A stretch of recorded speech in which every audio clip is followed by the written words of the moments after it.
Ni dibed ni nindo nyakonchiel nikech ok giwinji kilose kalure kod reconciliation ang'o ma bende nyalo timo mar riwo governor gi jalupne kanyakla nikech wang'eni governor ema noyiero jalupne mar mondo giring godo ka gilaro kisera mar ombulu.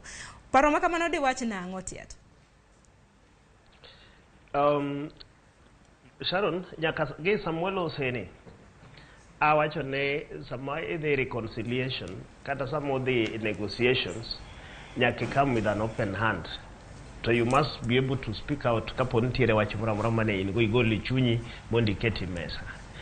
So ka like now gini reconciliation yo wuok mayot kapo ne deputy governor okelo cards nete wi mesa, governor be mare oketi wi mesa. So far nyaka Samuel Osekani kane tiere issues mag corruption kata kama pesa lalie wan kod accounting officers mag particular departments. Ineno kanya kanyo wachak report ni nyaka kamogikie ni chalma focus ne en mana kamoro achiel mar pesa kama iwacho ni pesa lalie. Focus en kamoro achiel mare impressed. To impressed winjo ni tiyogo timango activities ma kawaida mabe chiko yie. Koro kamanyo chik dibe no kethre ni ema okwa pod ok nyowuok ma client to kapon pesa nogol to notigo marach kose notigo maber. Koro kanyo mane part mana ok wadhiye.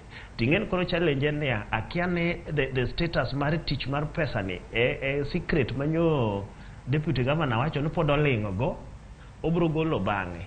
To kapon pod olingo moko mobro golo bang'e madang kwa wach sani manyaka sani. Koro ingen kata kakang dwar chak reconciliation tek to danda advice ni kar kuko mang'eny gi sirkal tije yot wan kod agencies mang'eny kapok wawuok go koko kapo neno mata mar tachon gimaro mar pesa molal wan kod office mar EACC matimo investigations wandika barua kod all those facts. In fact kata reports wagi kabe na ntiere case mwayudo kan ntiere corruption moro kata need mar further investigations.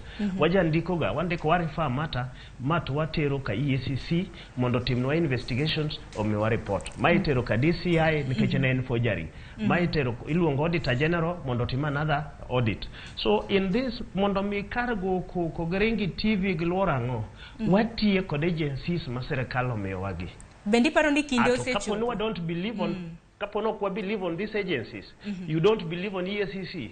You don't believe on DCI. You don't believe even in the assembly itself because assembly bende wacho is corrupt.